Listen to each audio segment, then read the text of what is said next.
పితా పుత్ర పవిత్రాత్మ నామమున ఆమెన్. ప్రభునందు మిక్కిలి ప్రియులకు దేవుని బిడ్డలారా, ఈ వాక్య పరిచర్యకి మిమ్మందరినీ ప్రేమతో ఆహ్వానిస్తూ ఉన్నాను. యాకోబు పత్రిక 4వ అధ్యాయము 13 నుండి 16 వరకు పవిత్ర వచనములు.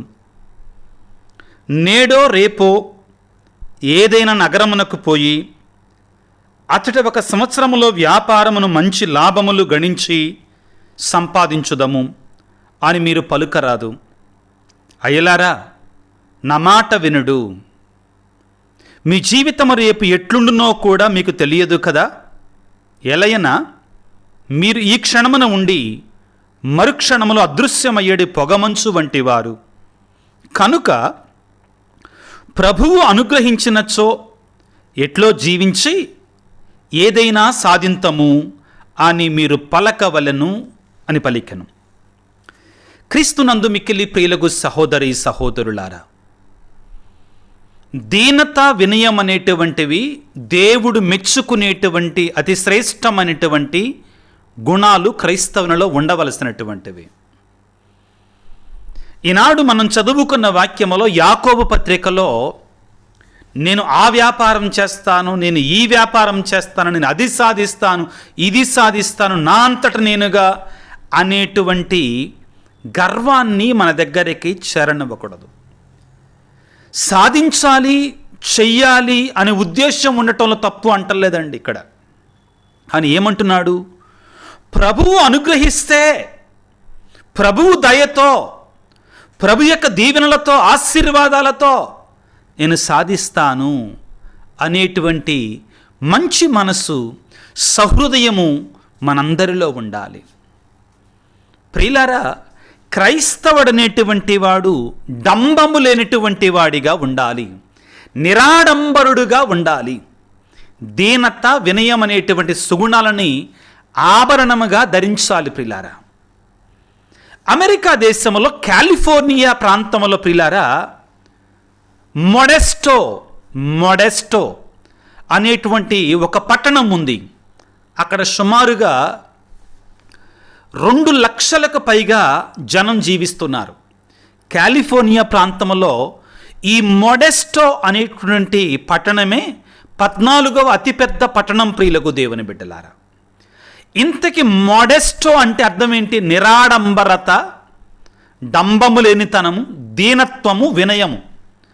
అయినా ఒక పట్టణానికి మొడెస్టో అని పెట్టడం ఏంటి? దీనత, వినయము, నిరాడంబరత అని పెట్టడం ఏంటి అంటే దాని వెనుక ఒక గొప్ప చరిత్ర ఉంది. ప్రియులారా, తెలుసుకోవటానికి ప్రయత్నం చేద్దాం.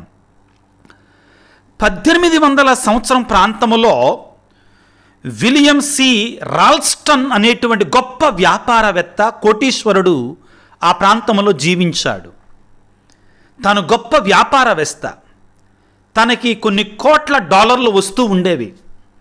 వాటిని తన స్వార్థం కోసం తానే వాడుకోకుండా ఏం చేసేవాడంటే, ఈ కాలిఫోర్నియా, శాన్ ఫ్రాన్సిస్కో ప్రాంతంలో ఎక్కడైతే కొత్తగా నూతనంగా చిన్న చిన్న గ్రామాలు వెలుస్తున్నాయో వారికి తాగునీటి సౌకర్యం, రోడ్లు వేయటం, రైళ్ళుకి కావలసినటువంటి ఆ పట్టాలు వేయటం, అవన్నీ కూడా వేసి ఆ చిన్న గ్రామాలు అభివృద్ధి చెందటానికి సహాయం చేసేవాడు ఈ W.C. రాల్స్టన్ గారు. అయితే ఈ శాన్ ఫ్రాన్సిస్కో, కాసన్ సిటీ మధ్యలో ఒక నూతనంగా ఒక గ్రామం ఏర్పడింది, చిన్న గ్రామం ఏర్పడింది. ఆ గ్రామానికి ఈ రాల్స్టన్ గారు ఏం చేశారంటే చక్కగా రోడ్డు వేయించాడు, చక్కగా కావలసినటువంటి మంచినీటి సదుపాయాలు తయారు చేశాడు, ట్రైన్ ఫెసిలిటీ కూడా వేయించి ఆ గ్రామం అభివృద్ధి చెందటానికి తన దగ్గర ఉన్న డబ్బును చాలా వెచ్చించాడు. అది గ్రామం నిదానంగా పట్టణమైంది. ప్రజలకి జనరంజకంగా ఉండేటువంటి పట్టణముగా మారిపోయింది. ప్రజలందరూ కూడా ఈ W.C. రాల్స్టన్ గారికి కృతజ్ఞతలు తెలియజేయటం ప్రారంభించారు. ఆ గ్రామం పెరుగుతున్న సమయంలో ప్రియులారా, ఆ గ్రామానికి ఏం పేరు పెట్టాలి అనుకున్నప్పుడు వారందరూ కూడా ఈ పట్టణానికి రాల్స్టన్ అనే పేరు పెడదామని చెప్పారు. కారణం ఏంటంటే ఈ డబ్ల్యూసి రాల్స్టన్ గారు ఆ గ్రామం యొక్క అభివృద్ధికి ఎంతగానో దోహదపడ్డారు, సహాయం చేశారు కాబట్టి. అయితే ఈ రాల్స్టన్ గారు ప్రియులారా సహాయం చేసేవాడు కానీ ఎప్పుడు దీనత కలిగి ఉండేవాడు, నిరాడంబరంగా ఉండేవాడు, తనను తాను తగ్గించుకునేటువంటి వాడు, ఎప్పటి కూడా గర్వాన్ని అతని దగ్గరకు రానిచ్చేవాడు కాదు. అంత పెద్ద వ్యాపారి కోటీశ్వరుడైనా కానీ ప్రియులారా ప్రజలందరూ కూడా గ్రామస్తులందరూ పట్టుబట్టి మా గ్రామానికి మీ పేరే పెట్టుకుంటాం రాల్స్టన్ గారని, డబ్ల్యూసి రాల్స్టన్ గారి పేరు మీద మీరు ఎంతగా సహాయం చేశారంటే ఆయన కూడా ఇంకా పట్టుబట్టి ససేమిరా ఒప్పుకోరు, నా పేరు నేను పెట్టుకోవడానికి ఊరుకోను అని చెప్పాడు. ఇక ప్రజలకి చేసేది లేక ఒక ఐడియా వచ్చింది వారికి. ఈయన ఇంత నిరాడంబరంగా ఉన్నాడు, ఇంత దీనంగా ఉన్నాడు కదా, మన గ్రామానికి నిరాడంబరత అని పేరు పెట్టేద్దామన్నారు. ఎందుకని? అది రాల్స్టన్ గారిలో ఉన్నట్టు నిరాడంబరతకి గుర్తుగా మిగిలిపోవాలి అని. ఆ రీతిగా ప్రియులారా స్పెయిన్ వర్డ్ అయినటువంటి మొడెస్టో అనే పదాన్ని ఆ గ్రామానికి, ఇప్పుడు పట్టణంగా మారిపోయింది, ఆ పట్టణానికి పెట్టుకున్నారు. ఆ పట్టణం పేరు ఇప్పటికీ కూడా మొడెస్టో, అంటే ఇంగ్లీష్లో మోడెస్ట్, అంటే నిరాడంబరత, డంబము లేనటువంటిది, ఆడంబరము లేనటువంటిది, దీనత వినయము కలిగినటువంటి పట్టణం అని అర్థం. దానికి ఎలాగొచ్చింది పేరు? రాల్స్టన్ గారిలో ఆ పట్టణానికి ఎంతో అభివృద్ధికి సహాయం చేసినటువంటి ఆ రాల్స్టన్ గారిలో ఉన్నటువంటి దీనత వినయాన్ని తీసుకొని తమ గ్రామానికి ఆ పేరు పెట్టుకున్నారు. ప్రియులారా మత్తయి శుభవార్తలో 23వ అధ్యాయం 12వ వచనములో తనను తాను హెచ్చించుకునేవాడు తగ్గించబడును, తనను తాను తగ్గించుకునేవాడు హెచ్చించబడును అని పలికాడు యేసు ప్రభు.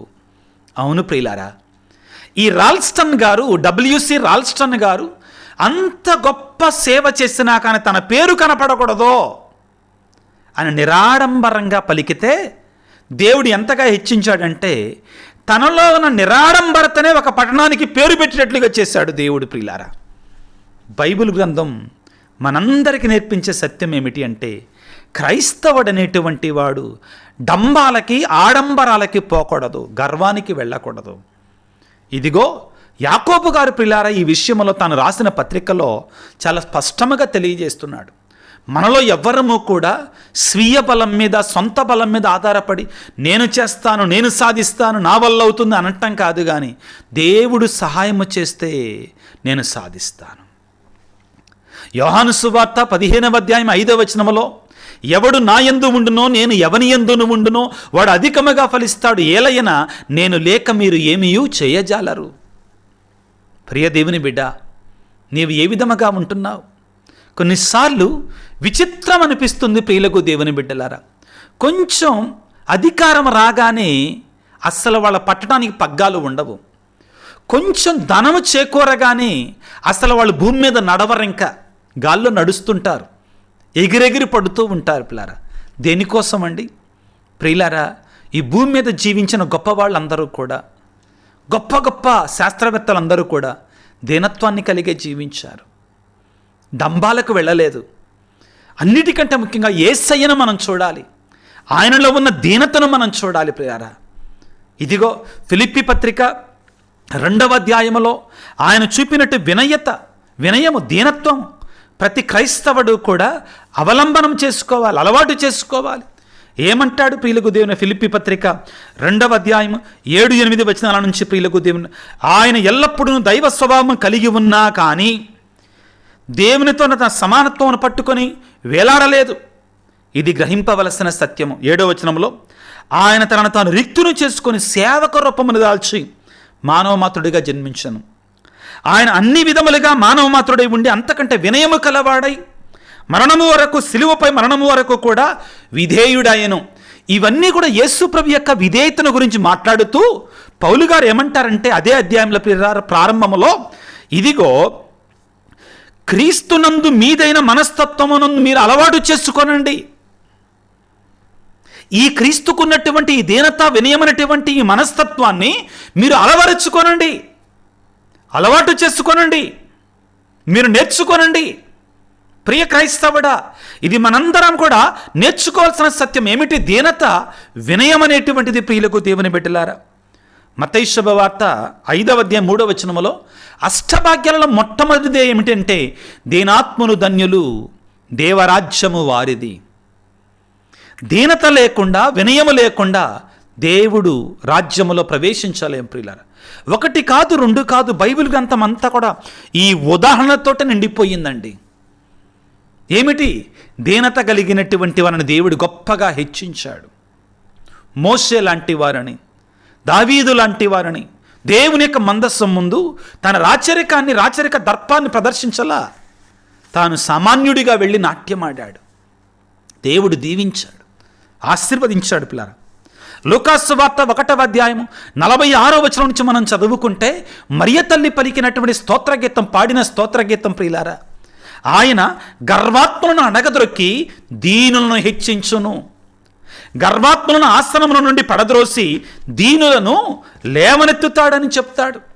జ్ఞాన గ్రంథములో ప్రియులారా ఏమని పలుకుతాడు? చాలా స్పష్టముగా వాక్యముల ప్రియులారా, మీలో ఎవరూ కూడా మీ స్వీయ బలం మీద ఆధారపడకండి, సొంత బలం మీద ఆధారపడకండి, గర్వాన్ని రానివ్వకండి.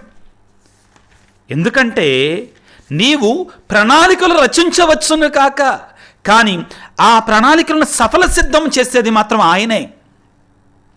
ఆయన దీవెన లేకుండా నువ్వేది కూడా సాధించలేవు. ప్రియులకు దేవుని బిడ్డలారా, దేవునిపై ఆధారపడువాడు గొప్ప కార్యాలు చేస్తాడు. నా యందు ఉండువాడు అధికముగా ఫలిస్తాడంటున్నాడు. దేవునికి అసాధ్యమైనది ఏదీను లేదు. మరియ తల్లితో లూకాసు వార్త 1వ అధ్యాయములో పలికినట్టు మాట దేవదూత ప్రియులారా. అటువంటి దీనత వినయము కలిగి ఉండాలి. అయితే ఇక్కడ మీకు ఒక చిన్న క్లారిఫికేషన్. దీనత అంటే ప్రియులారా అతి వినయం కాదండి, అదేవిధంగా మాయ కూడా కాదు ప్రియులారా, నిజాయితీగానే దీనత కలిగి ఉండటం. అదేవిధంగా దీనత అంటే ఆత్మన్యూనతా భావము కూడా కాదు ప్రియులకు దేవుని బిడ్డలారా. నేను చేతగాని వాడిని అది కూడా కాదు. మరియ తల్లి నుంచి నేర్చుకోవాలి దీనత అంటే ఏమిటి అంటే. నిజమే, దేవుడు నా యందు గొప్ప కార్యాలు చేశాడు, నేను ప్రభు దాసురాలను మాత్రమే అని పలికిన ఆ దేవుడు, ఆ మరియ తల్లి ఏమంటది? తరతరముల వలన నన్ను ధన్యురాలను పిలవాలి.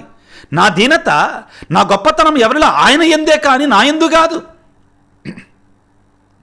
ప్రియులకు దేవుని బిడ్డలారా, నువ్వు ఏ విధముగా ఉంటున్నావు ఆత్మపరిశీలన చేసుకో. ఒకవేళ మనలో ఈ దీనత అనేటి సుగుణము లేకపోతే, దీనత అనేటి ఆభరణము లేకపోతే దేవుని ప్రార్థన చేసుకుందాం. దేవా, దీనత అనేటువంటి సుగుణాన్ని, ఆభరణాన్ని నాకు ప్రసాదించయ్యా. నాలో ఏ కోశమందున కూడా గర్వము రాకుండా నన్ను కాపాడు, నేను దూరము చేయకుండా నన్ను కాపాడు తండ్రి. ఇదిగో పరిసయుడు, సుంకరి ఇద్దరు కూడా దేవుడి దగ్గరికి వచ్చాడు. సుంకరి దీనత కలిగాడు, దేవుని దీవెనను పొందావు. ప్రియులారా, దేవుని దీవెనను అడ్డుకునే మొట్టమొదటి అడ్డు గోడ గర్వం ప్రియులారా. గర్వపు గోడలను పడత్రోయాలి. దీనత అనేటువంటి బ్రిడ్జులను మనం కట్టాలి. అటువంటి కృపను మనకు దయచేయమని ప్రార్థన చేసుకుందాం తలలు వంచి. సర్వశక్తిమంతుడా, సర్వోన్నతుడా, ప్రేమగల తండ్రి, నీ పరిశుద్ధ గ్రంథం అంతా కూడా దీనత, వినయము, నిరాడంబరత, డంబము లేనితనానికి ఎక్కువగా ప్రాధాన్యతనిస్తుంది. నీవు కూడా స్వయముగా దీనత కలిగి లోకానికి వచ్చావు తండ్రి. మాలో ఉన్న గర్వాన్ని తీసివేయండి, పొగరును తీసివేయండి. వినయము, దీనత ఎంత ఎదిగితే అంత ఒదిగేటట్లుగా మమ్మల్ని దీవించండి, మమ్మల్ని ఆశీర్వదించమని ఈనాడు ఈ వాక్య పరిచర్యలో పాల్గొంటున్న ప్రతి బిడ్డను దీవించండి. గర్వం అనే పాపము చేసి నీకు దూరమైనట్లయితే మమ్మల్ని క్షమించండి, మన్నించండి. అనారోగ్యముతో బాధపడే ప్రతి బిడ్డను దీవించమని, కుటుంబాలలో శాంతి సమాధానం ప్రసాదించమని, మా కొరకు ప్రార్థించండి అని వీడియో క్రింద మెసేజ్లు పెడుతున్న ప్రతి ఒక్క బిడ్డను కూడా ఈ క్షణంలో దీవించమని, ఆశీర్వదించమని మా ప్రభు అయిన క్రీస్తు ద్వారా వేడుకొనుచున్నాము తండ్రి, ఆమెన్. ప్రభువు మీతో ఉందురుగాక, మీ ఆత్మతో ఉందురుగాక. సర్వశక్తిగల సర్వేశ్వరుడు పిత, పుత్ర, పవిత్రాత్మ మిమ్మందరిని చల్లగా దీవించి ఆశీర్వదించి కాపాడుదురుగాక. God bless you. దేవుడు మిమ్ము మీ కుటుంబాలను దీవించుదురుగాక. ఆమెన్.